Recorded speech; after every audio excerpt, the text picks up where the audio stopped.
ఈ పర్టికులర్ కాలేజీకి సంబంధించి ఇంకొక పాయింట్ ఏంటంటే ఫార్మాకి వెళ్ళాలనుకుంటే జనరల్గా ఫార్మాకి వెళ్ళాలంటే అందరికీ తెలిసిందే కదా, మామూలుగా బైపీసీ వాళ్ళు వెళ్తారు. ఇక్కడ మనకున్న చెత్త ఎంసెట్ కాలేజీలు ఉంటాయి కదా, వాటికి వెళ్ళాలంటే మామూలుగా బైపీసీ రాసి వెళ్తూ ఉంటారు. జాదవ్ యూనివర్సిటీలో ఫార్మాకి వెళ్ళాలన్నా మీరు మ్యాథ్స్ రాయవలసిందే, ఇది గుర్తుపెట్టుకోండి. వాడు మ్యాథ్స్ ఉంటే తప్ప ఇవ్వడు. కానీ అదే వెస్ట్ బెంగాల్లో ఉన్నటువంటి ప్రైవేట్ కాలేజీ ఫార్మా కాలేజీలు ఉంటాయి, కొన్ని ఫార్మా ఉన్నాయి, దానికి వాళ్ళు బైపీసీ వాళ్ళు వెళ్ళినా పర్లేదు చెప్తాడు. లో క్వాలిటీ ఉన్న కాలేజీల్లోనేమో ఫార్మాకి, బయోటెక్నాలజీకి, బయో ఇన్ఫర్మాటిక్స్కి చెత్త చెత్త స్క్రాప్, టైర్ 6 స్క్రాప్ అంతా కూడా బైపీసీ అలౌ చేస్తారు. ఎందుకంటే డబ్బుల గురించి. ఎందుకంటే ఇది 5 లక్షల మంది నీట్ రాస్తే 1 లక్ష సీట్లే ఉంటాయి, మిగిలిన 20 లక్షల మంది మిగిలిపోయి వ్యాపారం చేస్తారండి. ఇంకా దీనికి ఒక లిమిట్ ఏ ఉండదు. మీరు కంప్యూటర్ సైన్స్ ఇచ్చి పడేస్తారండి. కంప్యూటర్ సైన్స్ కూడా ఇచ్చేస్తారు. మల్లారెడ్డి ఇస్తాడు, కేఎల్జీ కూడా ఇస్తాడు, లేదా ఆడిస్తాడు, శివకాశి కూడా ఇస్తాడు, లేదా అక్కడ పోతే మారువాడి కూడా ఇస్తాడు, లేదా ఎవడైనా సరే కంప్యూటర్ సైన్స్ ఈ టైర్ 6 కాలేజీలు ఇచ్చేస్తారు ఎర్రగా. సో పెద్ద కాలేజీలో బయో ఇన్ఫర్మాటిక్స్కి, బయోటెక్నాలజీలకి, లేకపోతే ఇట్లాంటి ఫార్మాలకి కొంచెం ఇది అవి అంటే బయాలజీ కాంబినేషన్లో ఉన్న కోర్సెస్ కూడా మ్యాథమెటికల్. ఇప్పుడు యూఎస్ వెళ్ళారనుకోండి ఫార్మా, వెళ్ళారనుకోండి యూకే వెళ్ళారనుకోండి ఫార్మా, ఆస్ట్రేలియా వెళ్ళారనుకోండి మ్యాథ్స్ లాగా ఎవరాళ్ళు యాక్చువల్గా వాళ్ళ కెమిస్ట్రీ మ్యాథ్స్ ఉంటే చాలు. బయాలజీ అనేది అసలు దీనికి పనికిన సబ్జెక్ట్ పెద్ద అవసరం లేదు. అది యాక్చువల్గా బయాలజీ అంటే మెడిసిన్ అనుకుంటారు.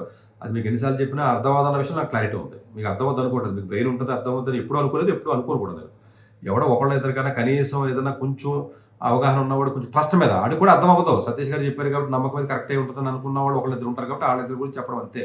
మీరు వింటారో, మీరు బాగుపడిపోతారో అని ఉండదు. మీకు ఎప్పుడైతే 10 మార్కులకి సీట్ ఇప్పిస్తానో, లేకపోతే 4 మార్కులు కూడా రానోడికి జేఈ కోచింగ్ ఇస్తానో, 5 లేకపోతే బిఏలు, బీకాములు రాసి సివిల్ సర్వీస్, ఐఏఎస్లు, ఐపీఎస్లు చేస్తారంటారు. చెత్త ఐఏఎస్లు, ఐపీఎస్ వాడిని ఎవడో వచ్చాడంటే నిజంగా ఆంధ్రప్రదేశ్, తెలంగాణ మొత్తం 2 రాష్ట్రాల్లో తెలుగు వాళ్ళలో 100లోపు 2 ర్యాంకులు వచ్చినాయంటే ఎండాడు 100లోపు 2 ర్యాంకులు వచ్చినాయి.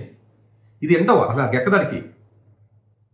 ఓపెన్ కేటగిరీ 180 ర్యాంకు దాటితే అడిగి ఉండదు, 180 ఉంటాయి కదా ఐఏఎస్లో. మొత్తం రాష్ట్రం మొత్తం ఇద్దరు ముగ్గురు కూడా ఐఏఎస్, ఐపీఎస్ లేరు. ఆ 2 కూడా ఐపీఎస్ లేరు, నేను ఉంటానంటే నాకు అర్థం కాదు. సరే పక్కన పెట్టండి, మళ్ళీ ఆ టాపిక్లోకి వెళ్తే మనం నాకు ఫ్రస్ట్రేట్ అవుతాను నేను. సరే పక్కన పెట్టండి. ఈ పట్ల వెస్ట్ బెంగాల్ జేఈ ఎగ్జామ్ ఏదైతే ఉంటుందో, ఈ ఎగ్జామ్ ఏదైతే ఉంటుందో ఎగ్జామినేషన్ సెంటర్ మాత్రం మనకు ఉండదండి. మీరు ఎగ్జామినేషన్ సెంటర్ ముంబై ఇచ్చాడు కానీ మనకు దూరం అవుతుంది. ప్రాబబ్లీ మీరు ఖరగ్పూర్ కానీ ఇలాంటి ఏరియాస్ ఏదైనా వెళ్ళి ఆ ఖరగ్పూర్ ఐఐటి కూడా చూసి ఎగ్జామ్ కూడా రాసి వస్తే బెటర్ వెళ్తే. ఇది 24th ఎగ్జామ్ ఉందండి, May 24th ఎగ్జామ్ అండి. దీనికి last date of registration apply చేయడానికి April 5th మీరు లాస్ట్ డేట్కి రిజిస్ట్రేషన్ చేయాలండి. దీనికి మళ్ళీ ఏజ్ లిమిట్ ఒకటి ఉందండి. జనరల్గా ఇంజనీరింగ్ ఏజ్ లిమిట్ ఉండదు, మెడికల్కి ఏజ్ లిమిట్ పెడతాడు. బట్ దీనికి 17 years మినిమం ఏజ్ ఉండాలంటే. బట్ డేట్ ఇచ్చాడండి, ఆ డేట్కి డిసెంబర్ ఇప్పుడు ఇచ్చినట్టున్నాడు. ఆ డేట్కి ఒకసారి చూసుకుని ఆ డేట్కి మీ డేట్ ఆఫ్ బర్త్ ప్రకారం 17 సంవత్సరాలు ఉందో చూసుకోండి. నీట్ లేక దీనికి కూడా ఏజ్ క్రైటీరియా ఉంది.